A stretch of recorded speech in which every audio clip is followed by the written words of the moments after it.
This is Robert, a boy whose life we have been privileged to watch from the time he was 2½ until the moment of completing this film some 5 years later. And here are some scenes of Robert in action to help you get acquainted and recognize him when you see him later with other children. A boy of charm and warmth, a boy of normal ups and downs, and normal human problems of development and adjustment. His particular problems are partly his very own, and partly the typical problems of the suburban middle-income family. Our purpose is to show how one child behaves and how he has grown and changed in his early childhood. Such an understanding of Robert may help understanding all children. He may remind you of other children you have known, or perhaps of the child you have been. Robert's problems are not a different kind from those of any other child. They differ in organization and degree. Robert is a healthy, happy, friendly boy. Here he is at the age of 6, with the same doctor who has examined him for a number of years. Me putting down the pin and then sitting on it. Why would you do a fool up like this? I jumped right out of it fast. Get my undressed going to bed.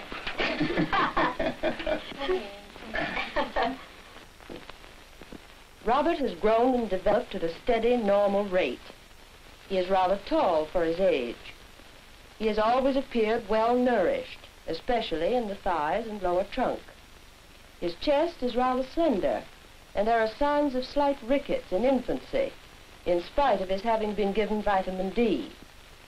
Robert has had tonsil and hernia operations.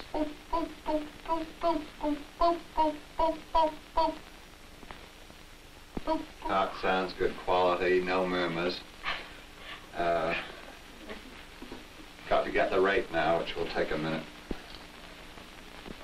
It has repeatedly been observed that Robert urinates much more frequently than most children, and that he tends to become pale and to gasp and stammer when upset. All these traits are common in children who are tense, and were most evident in Robert's first years in nursery school. Robert's reflexes, which are difficult to elicit at all this time, have been rated normal, but more sluggish than average in the past, although this is not unusual or a sign of abnormality. All right, let's do some reflexes. What's that? Down there, good, if they do. Can you feel to get anything? Nothing there. Are you sure you're alive? I'm sure I'm alive. He is alive. His driving energy keeps him always in motion.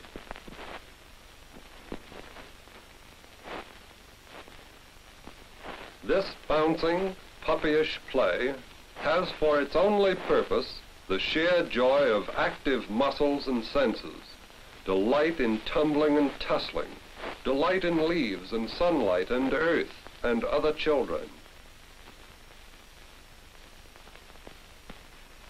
This kind of joyous, scattered play has always seemed to be one important side of the picture of Robert. He has to be sure of getting his share of the teacher's affection. We shall have to see why this is especially important for him. Robert shows clumsiness and uncoordinated haste. He is energetic, but sprawling.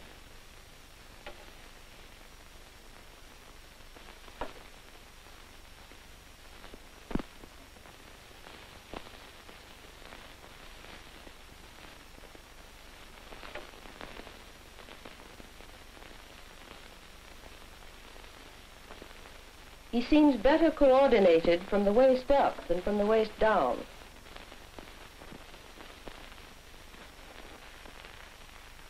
He lacks the speed, skill, and grace of many of the other children of his age.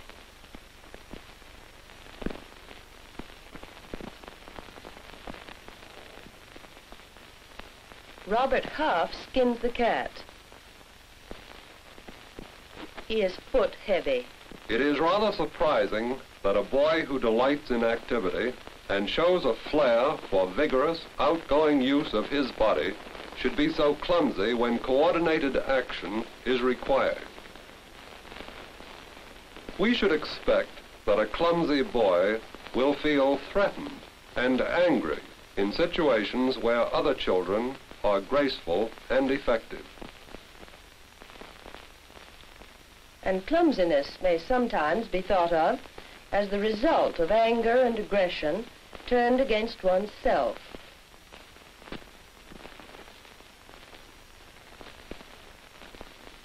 But here you can see again how much fun Robert can have, especially in sprawling puppy-like play with other children. You can see again his high spirits, his driving energy, and his awkwardness. It is like Robert to show a swift, explosive anger when people or things get in his way. He expresses his anger with violent, scattered, all-over movements. His warm anger is of a piece with his warm, friendly affection. Robert, as we have already seen, enjoys the other children. He likes to be with them and play with them, to tussle with them and to share experiences with them. His energy and warmth and enthusiasm make him attractive to other children, too. But he is too distractible, too scattered, and too wrapped up in his own concerns to be a successful leader except for brief periods. And even here, he winds up leading from behind. This is a firehouse, and the firemen are resting between fires. Being a fireman, and a fire engine too, gives lots of scope for shouting and squealing, and these are constant accompaniments to most of Robert's play. His voice has always been a sensitive index to his feelings, with a pronounced quaver and stutter when he is upset. But Robert's days have an electric quality. He swings in black and white contrast from sheer joy to deep gloom and thunderous hostility. He is not merely a child of wholehearted vigor and energy. He is also capable of explosive violence, direct, wholehearted, and ruthless. We may suppose that such violence reflects stored-up tensions and frustrations. In Robert, these tensions produce open aggression rather than withdrawal or some other response, as in the case of many other children.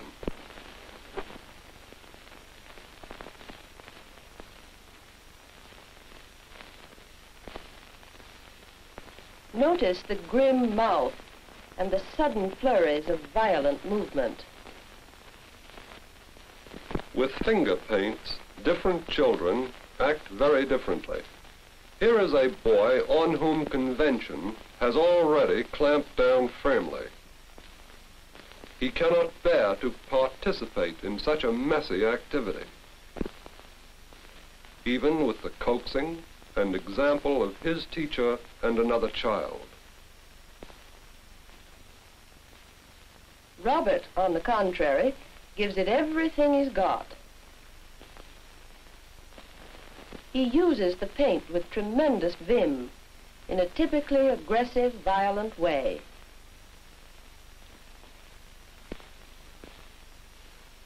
There is evidence of strong sensory interest in his enjoying the feel and even the smell of the paints, but this is secondary to his brisk, slashing motor approach. He clings consistently to dark colors. He is not at all concerned about getting paint all over himself or even the wall. But he doesn't have the relaxed delight in contact and texture that Alice showed.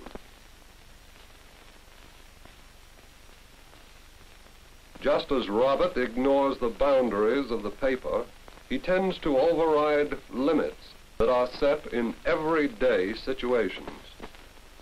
This is an experiment more accurately a projective method, in which an inexpensive jar of cold cream, like the finger paints, gives us an opportunity to compare the dominant interests and the different ways of approaching life that characterize different children.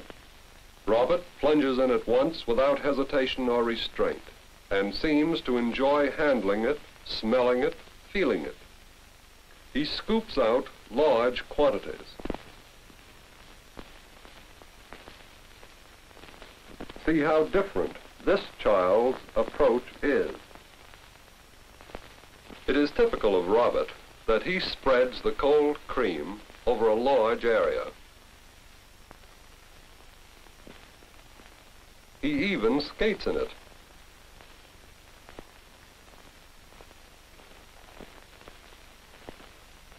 While other children may be reluctant even to remove any cold cream from the jar.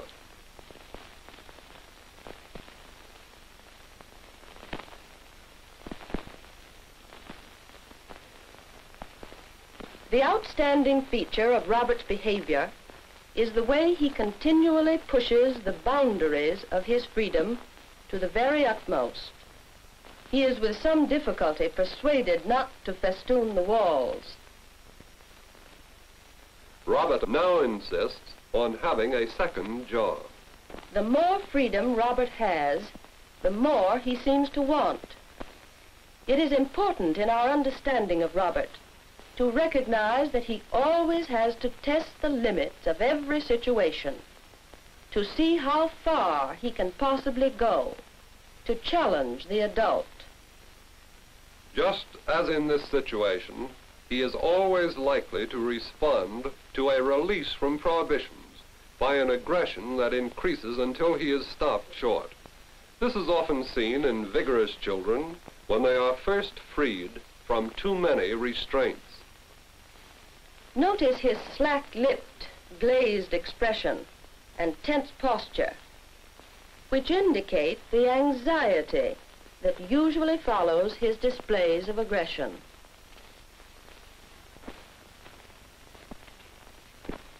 Robert's mornings in the nursery school were full of conflicts like these.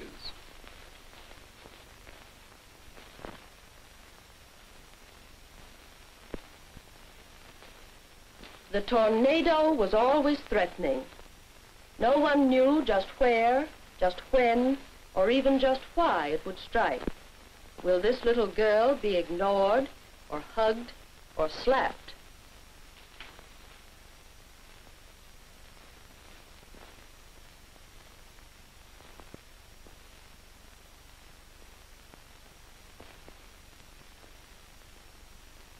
Teachers had to stand by watchfully waiting for affection to be suddenly replaced by aggression. Robert's aggression was unpredictable, and to his wise teachers, this suggested that the cause was something deep within Robert.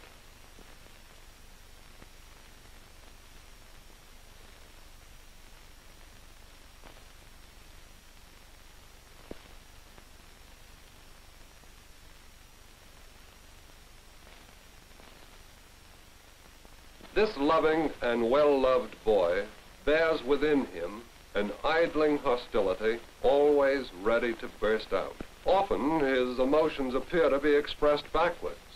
He attacks most violently those he loves the best.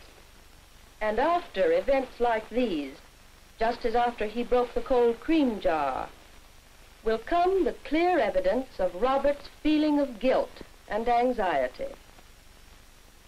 This is a projective method to study the relation between an immediate frustration and hostility. After Donald has been given some interesting toys to play with, the experimenter begins to interfere with his free use of them. Which is mine? Which is nicer, yours or mine? Now I'll play with them, and you watch. Finally, the toys are put away, and an uninteresting stick is substituted.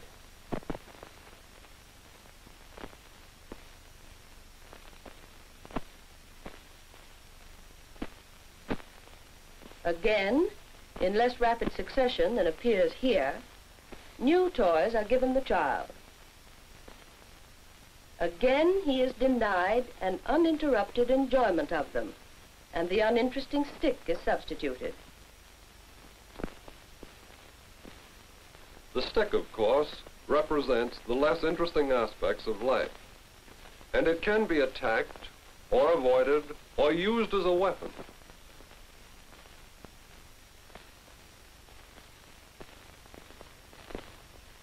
Now let us watch Robert in this situation, omitting the frustrating toy units and selecting some portions of the stick units only to emphasize the resulting hostility.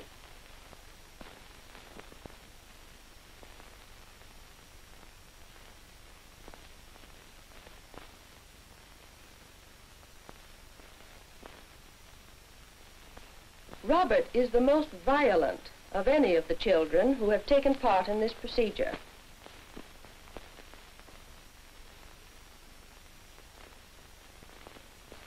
Here, too, guilt and self-punishment follow aggression. "Hit me," says Robert. "Hit me hard with all your might."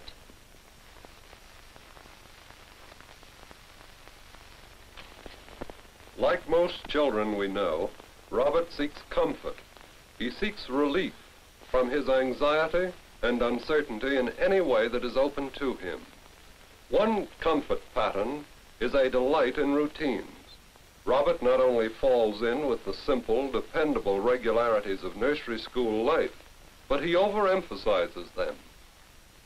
Especially in his early years in nursery school, he was constantly heard in his rather tremulous voice saying juice time, washing time, putting away time.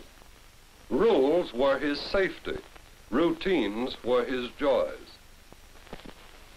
Another comfort pattern is oral activity, which is common in children and even adults, as a symbolic return to the security of babyhood. Robert is not a thumbsucker, but as we suggested already, he takes an unusual pleasure in eating, talking, drinking. He consumes snow of all vintages. Robert, with the homemade wetting doll, gives us a clue to the important early part of his life. He was not weaned from the bottle until he was 1.5 years old. Oh, how he loved that bottle, his mother tells us. So much did he love the bottle that when it was taken away, he refused to drink milk from a cup for 4 solid months. He accepts with enthusiasm the attractions of infancy, and his own behavior becomes more and more babyish. He soon drops the intermediary doll.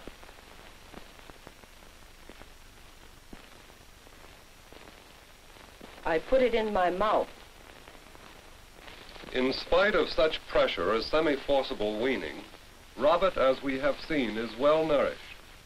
Some children under the same conditions turn in upon themselves and placidly accept the pressure or lose their appetites and become feeding problems. Children's play in this projective technique with the experimental miniature life toys helps us understand how the world looks in their eyes. We may learn whether the private world that is the psychological environment of each child is friendly or hostile, orderly or casual, simple or complicated. This scion of a sports-loving family appropriately makes the horse thoroughly at home, even to a good hot tub.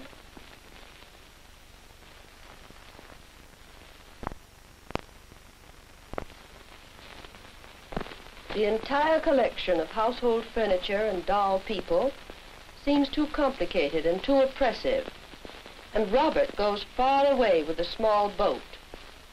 Perhaps it is fanciful to suggest that this is the 4-year-old equivalent of leaving home to run away to sea. At any rate, let us see now what he is turning his back on. This is the family into which Robert will soon be born. In these scenes of his family life, you must endow these dolls with the appropriate drama and action. Robert's parents are about 40 and have been married almost a dozen years. They both have professional careers. His mother, sewing tiny garments, is a friendly, hearty woman. His father, more reserved and wrapped up in his work. Here he is, a busy commuter, catching up on the family bills. Robert's mother says of herself that she is too tense and too busy with her job. But she adds, "I would rather be busy than playing bridge like my suburban neighbors." The family income and small house also maintain the mother's parents. The grandfather is a nervous, thin old gentleman, often depressed or extremely irritable, and here, as usual, demanding everyone's attention. Grandmother is an invalid who suffers from heart trouble. Robert comes into an already crowded household, geared to the needs of adults, but with the compensating richness of life in a large family. Thus, a baby makes his presence more than normally felt. His mother holds him crying on her lap and is tense with the awareness of the other's disapproval. For the mutual protection of Robert and of the adults, his mother is taking him away. An outsider knowing the situation can predict greater difficulties, more tension, and the need for more maternal intervention between Robert and the rest of the family when he is older. At the age of about 3, Robert is banging blocks on the floor. He is a small boy bursting with a small boy's energy, and an outsider is again aware that his activity will not fit smoothly into the crusted pattern of older personalities. Robert himself is becoming dimly aware of this, and of the power he has to irritate and upset the household. Everyone in the family is fond of Robert. It is no one's fault, but it is a fact that Robert is in a tense and crowded situation. Robert sees very little of his father except on Sundays, and attempts at relaxation are broken by Robert's insistent demanding to sit on his lap, pestering to have the funnies read to him, and so on and on. Later, a close tie was formed between Robert and his father, but not until Robert was old enough to share an interest in tools and carpentry, and the family moved to a larger house. Robert's mother has to hurry so much. She has to rush Robert to school in the morning before her own work. She dashes home with him at noon during her lunch hour, and then hastens back to work. Robert feels this extra pressure, and it is part of the tension that he naturally resists, and which shapes his personality. The mother welcomed the opportunity to give Robert the relaxation and fun of mornings at a good nursery school from the time he was 2½. The grandmother feels that she, too, should take a hand in bringing up Robert with his parents away so much. But Robert feels the erratic nature of her discipline and feels also her weakness and uncertainty. His mother has asked her not to say no to Robert, as he is stronger than the grandmother, and she can't handle him physically. Robert's grandfather, who died when Robert was 4, had very positive and repressive ideas about the place of a child in the family. Many children can cope with this and thrive on it. The difficulty for Robert is his grandfather's unpredictable behavior. One moment, he is loving and playful, and the next moment, bored or furious with Robert. These keynotes of inconsistency and irritability have their strong effects on Robert, and one unhappy result is a mutual teasing relation between him and his grandfather. Here, Robert is stealthily slipping into the room to turn on the radio and startle his grandfather. This was repeated several times, until his grandfather completely lost his temper and spanked him. This pattern of gradually building up to an emotional blow-up occurs often. As his teacher commented, Robert had to work hard to get stopped.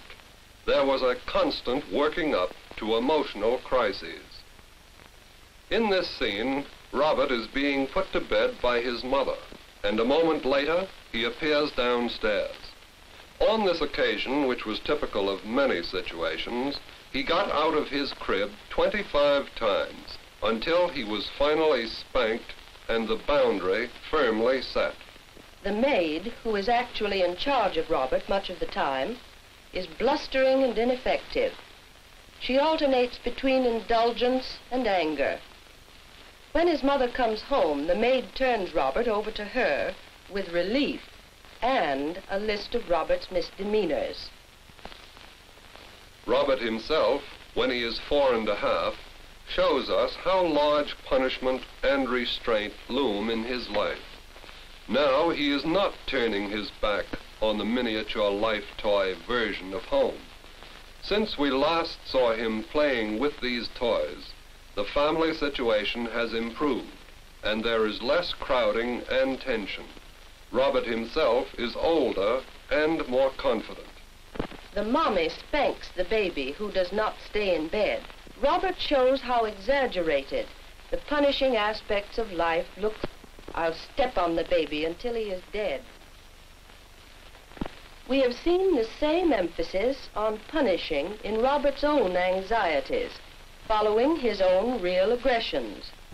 He says sometimes in playing with other toys, "The teacher kills Robert," ascribing to the teacher the extravagant punishment that seems appropriate to him. Here, too, the crowded home situation is reflected in the close, tight lining up of the furniture. And Robert asks repeatedly, "Is this the maid?" Only maid and mommy and baby appear by name. Consider, too, how this child's problem is complicated by the moral burden that is beyond his years to carry. From the time he was 2, his father would offer him candy when he came home at night. Robert could have it if he told his father he had been a good boy. Here we can take part in his dilemma.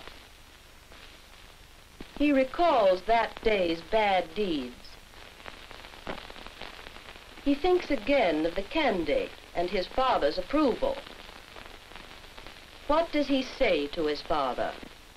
Such a response, then, as we saw with the stick, is not surprising in a child who is both emotionally active and physically vigorous, who has been encroached upon and is therefore on his guard. This sort of open expression of hostility is frequent in children who doubt the possession of a really free life space and who are constantly testing out unclear limits of adult restrictions. Robert's aggressive behavior may be understood as a strong, defensive counterattack. With this in mind, it is possible to understand the outstanding features of Robert's first year in nursery school, when he was not yet 3. All this was reported by Robert's teacher on his first day in school, and was fully confirmed by later observations.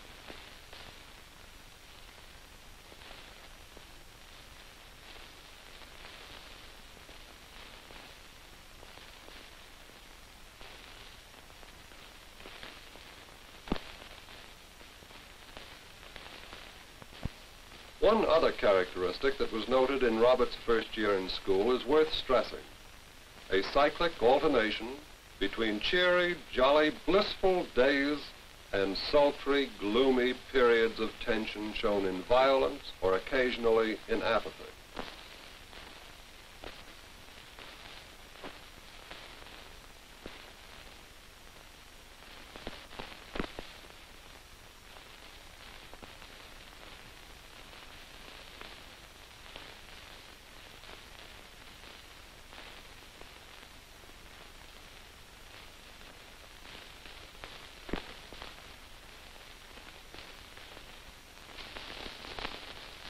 There was also frequent mention of Robert as timid or fearful, with a special fear of loud noises, traits which later almost disappeared. Let's meet in the middle. How can my car pass? This set of projective techniques, called blocking games, suggests what children will do when faced with playful obstacles. In the second game, the experimenter says, "My doll stops your car. What happens?" This child gives in completely, even enthusiastically, to the experimenter. This boy thoughtfully devises a live and let live solution. While Robert shows us the defensive counterattack in action. He responds with extravagant violence, even to a symbolic and abstract frustration like this one, because he is expressing a cumulative, displaced aggression. In the light of what we have seen, we can now understand better why a consistent, dependable affection is important to him. Robert seeks acceptance of himself, and his teacher meets his need, not for approval or kisses as a reward for being good, but for assurance that he is valued, that he is loved, regardless of his behavior, that even adults who discipline and control him do not turn against him. Like all children, he must be valued in terms of who he is, not for what he does or does not do. Robert's teacher has helped him handle his aggressions, too. We have seen how his own hostility bothers him, makes him anxious. Unlike some other children, for him there is no value in release and expression of aggression. He is too worried and afraid of himself. He needs to be stopped, and stopped without the demoralizing feeling that he is bad and unloved. He responds to direct handling, to positive, cheerful commands. His teacher has adroitly used his own emphasis on rules and routine, and his delight in formulas. Robert's teacher built upon his fondness for rules, and when Robert was ready, helped him toward a freedom from rules. By the end of nursery school, he enjoyed routine without being possessed by it. He could say, "It don't matter, do it." He needs adult attention and affection, and responds warmly to it. And his relation with his teacher, which was so important in helping him to clarity and calm, was compounded of love and affection on both sides, of wisdom and understanding, of an appreciation of Robert's warm humor and poetic and vivid turns of speech. "I'm hot," Robert says. "I'm meat in the oven." Or, "We're on a high, rocky mountain place where you can see the faraway mountains." Little of the old compulsiveness remained, and his voice was now more serene, with almost no stutter, a good sign of increasing inner stability and clarity. Robert's first period of strife and stress, the first adolescence of the preschool years, is coming to an end. A year after he has left nursery school, Robert and his teacher meet again. Robert is leaving the preschool age, the age of many alternatives, the age when a boy is both overdependent and eager for independence. One moment very mature, the next extremely babyish, sometimes boyish, sometimes girlish, sometimes affectionate and constructive, at others appallingly destructive and antisocial. Now they are both enjoying reminiscences of undergraduate days.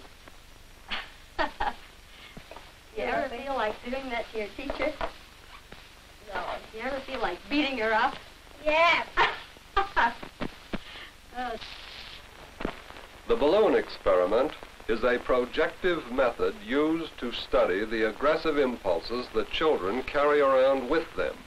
There is no frustration and no aggression of anyone else's to which to react. Some children who are not aggressive break no balloons at all. They are simply not interested in the idea of breaking. Other children, who are also not particularly aggressive, are like Terry. They like the fun of breaking balloons, but they are easy and casual about it. I like how they pop. Do you like how they pop? Did you ever pop any? You want to pop some of these?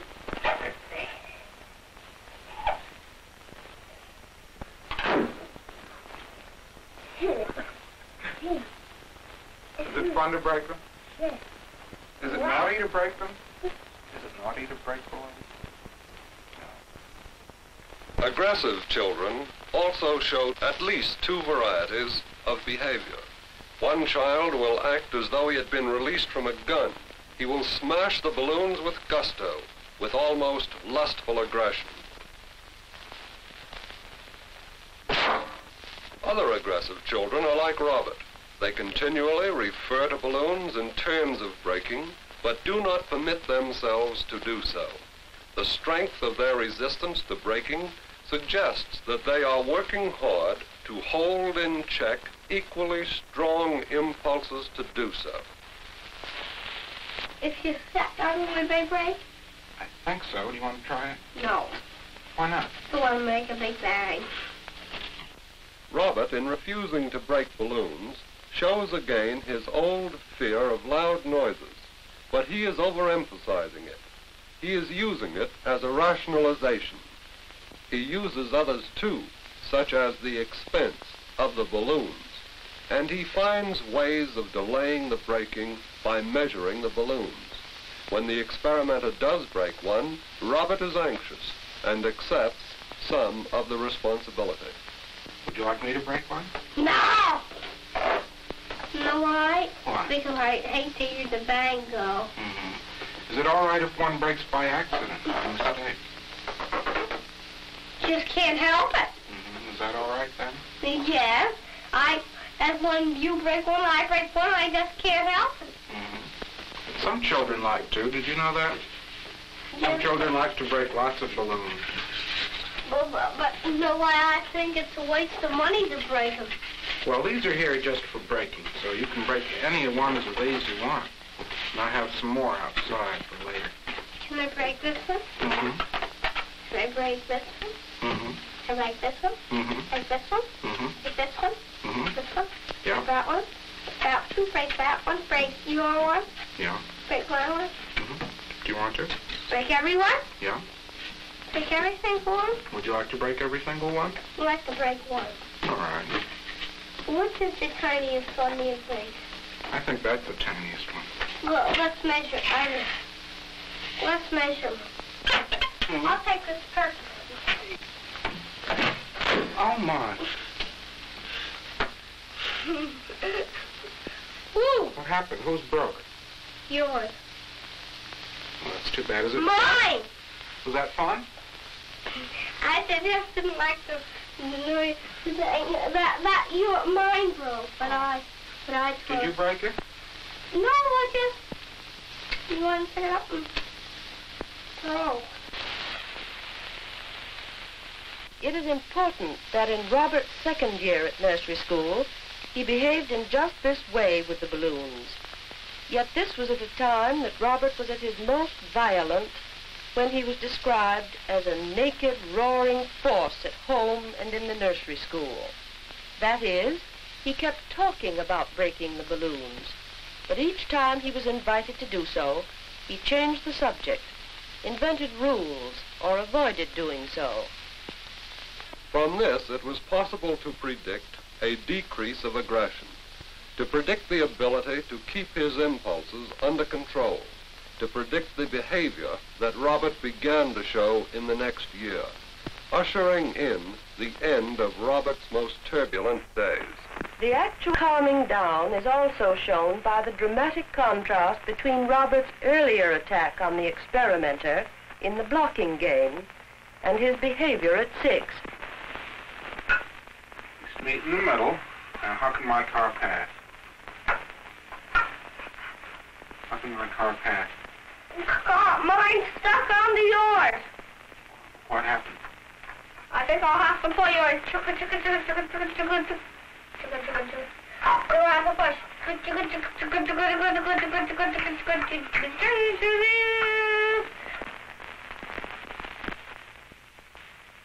In the spring of the year he was 7, we now see Robert smoothly adjusting to the first grade of a fine public school. Robert, as we know, values a clear-cut situation with definite, simple, consistent rules. But this is a skillfully taught class, with a teacher who knows that children are not simply vessels to be held as still as can be while knowledge is poured down their passive throats.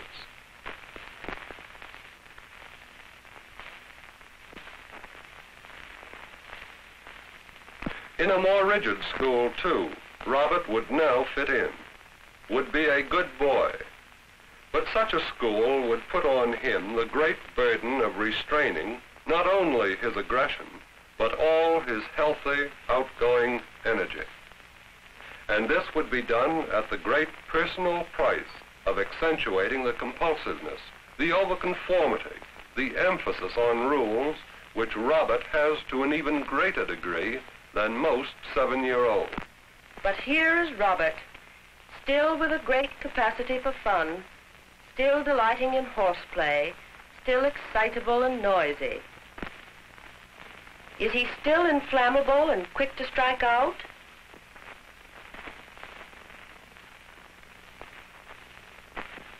Ouch! An accidental kick. Will there be assault and battery as in the old days? Robert keeps a tight grip on himself. The storm is subsiding. You can see some signs of the internal battle between Robert and Robert.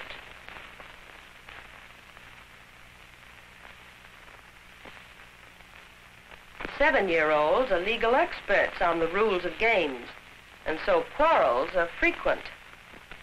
Again we see that Robert keeps the peace. The conflict is arbitrated by the teacher. Watch Robert, especially his hands. There are many signs that in spite of outward control, there is still much inner tension. In fact, Robert's new teacher even thinks of him as over-controlled, as a child who is reserved and conceals his feelings, evidence of the great change in Robert. Understanding, intelligent teachers, his mother's fond, firm support, more space and time for Robert at home, all these have helped him pass the turmoil of his first adolescence. But we know that Robert is an emotionally vulnerable child, and that what the future will bring is very uncertain. Because he is very sensitive to outside pressure, very much will depend on how calm or strained the home and school situations will be. But we have a right to feel glad for Robert. Several paths were open to him. He might have become cruel and violent and bitterly antisocial. He might have become tense and terrified. But it looks as though he is on the right road.